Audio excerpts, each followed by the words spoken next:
You leave for work and come home to find your dog curled up on the shirt you dropped on the floor last night. Or you open your hamper to find they've somehow extracted a sock and dragged it to their bed. Or you wake up and your pillow has been rearranged because your dog found it first. It's easy to laugh at, and almost everyone does. They're weird, you think. They love my smell. And then you move the laundry and think nothing more about it. But what is actually happening? Why your dog is specifically drawn to your unwashed clothes? Why they choose your worn shirt over their expensive dog bed?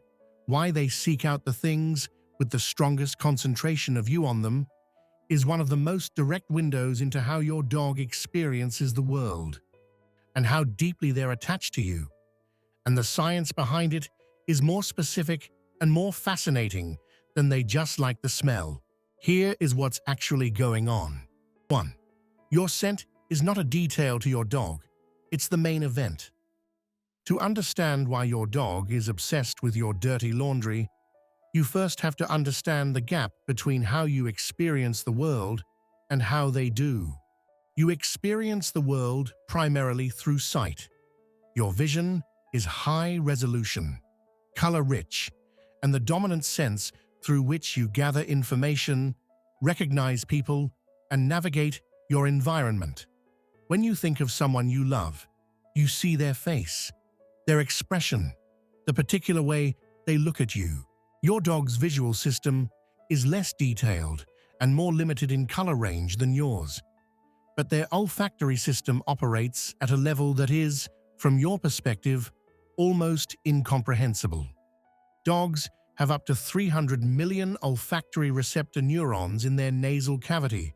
You have roughly 6 million. The part of a dog's brain dedicated to processing smell is, relative to body size, 40 times larger than the equivalent region in the human brain. Their nose is not a somewhat better version of yours.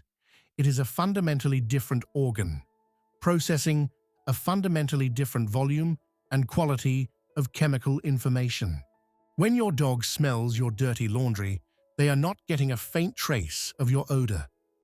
They are receiving a rich, layered, detailed profile: your skin oils, your sweat compounds, the traces of what you ate and drank, the hormonal markers that shift with your emotional state and your health, the specific combination of chemical identifiers that is uniquely yours. Your scent is not just how you smell. It is, in olfactory terms, you, a comprehensive biological portrait encoded in chemistry that your dog's brain processes with more precision and depth than you process a face. So when your dog curls up on your dirty shirt, they are not just enjoying a familiar smell.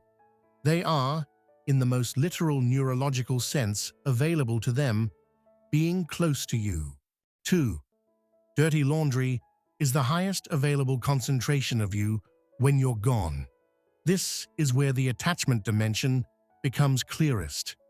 When you're present, in the room, in the house, your dog has access to your scent constantly. You are the primary olfactory landmark in their environment. But when you leave, that signal goes with you. What remains is what you've left behind in physical objects, the spaces where you've been, the surfaces you've touched, and above all, the clothes that have spent hours in direct contact with the parts of your body that produce the most scent. Fresh laundry, washed and dried, smells almost exclusively of detergent and clean fabric. It tells your dog nothing about you. Worn laundry, clothing you've worn against your skin for hours, especially items that have absorbed sweat from your armpits, neck, or feet, is saturated with the chemical compounds that constitute your individual scent signature. For your dog, there is a significant difference in information density between a clean shirt and a worn one. The worn shirt is maximally informative. It is the most concentrated version of you that exists in the absence of your actual body. Neuroimaging research supports this. When dogs are presented with a range of scents, including their owner's scent, their own scent, the scent of a familiar dog, and the scent of a stranger, the owner's scent consistently produces the strongest activation in reward-related areas of the brain. Your scent is not just familiar, it is coded as something the dog's brain responds to with a reward signal. Your dirty laundry is literally a reward delivery system that your dog accesses when the primary source of that reward, you, is not available. They're not choosing your laundry over their dog bed. They're choosing the closest thing to you that the room contains. 3. It soothes them. And the research confirms it. The practical implication of everything above is straightforward. Your scent functions as a calming agent for your dog, and your dirty laundry delivers that calming agent in concentrated form. This has been tested directly. Studies examining dogs during separation from their owners have found that providing dogs with an item carrying the owner's scent, typically a piece of worn clothing, reduces behavioral signs of distress compared to providing an item with no scent or with an unfamiliar scent. Dogs with access to the owner's scent during separation tend to rest more, vocalize less, and show lower physiological stress indicators. This has practical applications for owners who struggle with their dog's separation anxiety. Providing a worn t-shirt or an unwashed pillowcase in the dog's resting area when leaving the house gives them a concrete, biologically meaningful object to be near during the absence. It does not cure separation anxiety. That's a more complex process, requiring behavioral support and sometimes veterinary involvement, but it provides a genuine source of olfactory comfort that can take the edge off the worst part of being left alone. The important practical note: choose something safe. A worn t-shirt or a small blanket is appropriate. Items with thin, elastic, buttons, drawstrings, or small components that could be swallowed or chewed into hazardous pieces should not be left unsupervised with a dog. The goal is to provide comfort, not a chewing opportunity. Subscribe if this is changing how you understand your dog's connection to you, because the next part reveals something even more specific about what your scent does to their brain. 4. Your dog uses your scent to regulate their own emotional state. The relationship between your dog and your scent goes beyond simple familiarity. It operates at the level of emotional regulation, which means your dog is using access to your smell as an active tool for managing how they feel.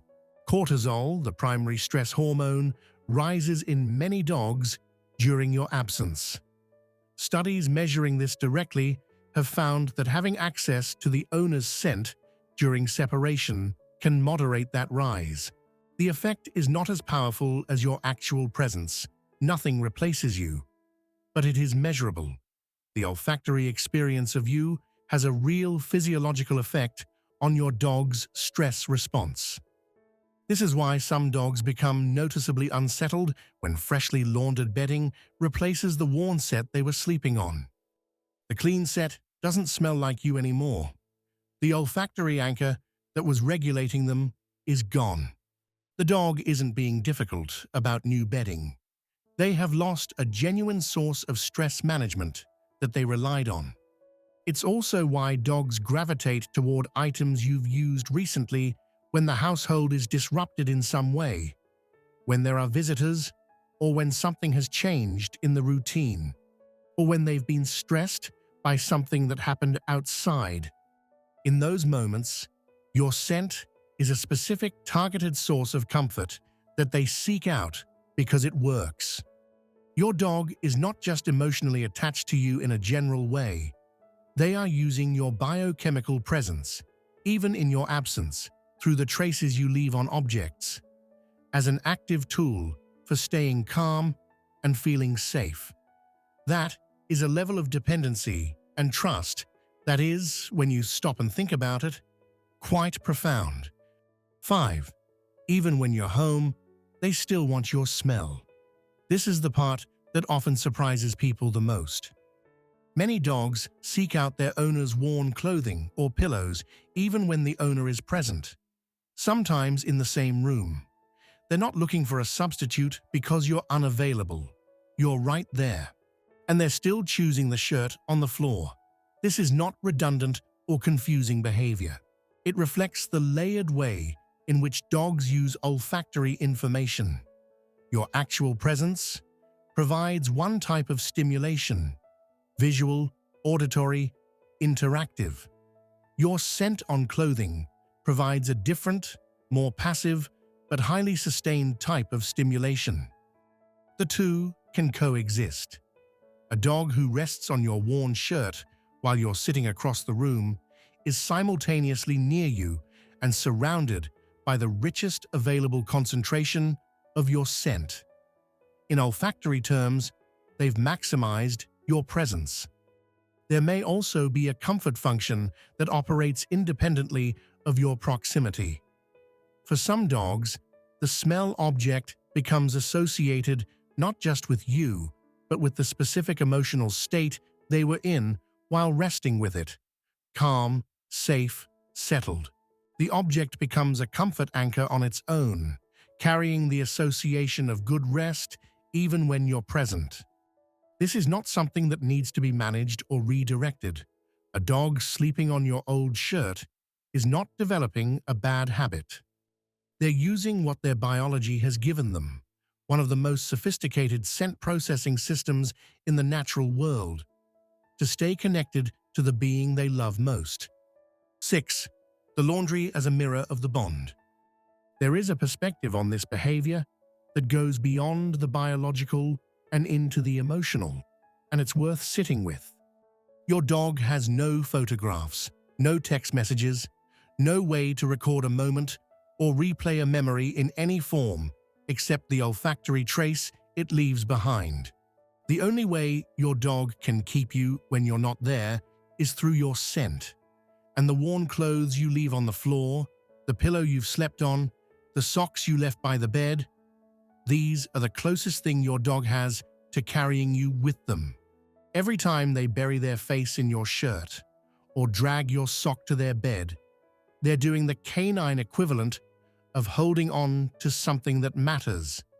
Not with hands, because they don't have hands, with their nose, with their whole body, by placing themselves as close as possible to the thing that, in their world, most powerfully represents you. It's easy to see this and think weird dog behavior. It's also possible to see it and think, this animal has found every possible way to stay close to me, and this is one of them. And the fact that the most powerful tool they have for doing it is their ability to smell tells you something about how fundamentally your presence organizes their world. You're not just the person who feeds them. You're a sensory landmark, an emotional anchor, a biological reality so central to their daily experience that even your unwashed clothes scattered across the floor are a form of company.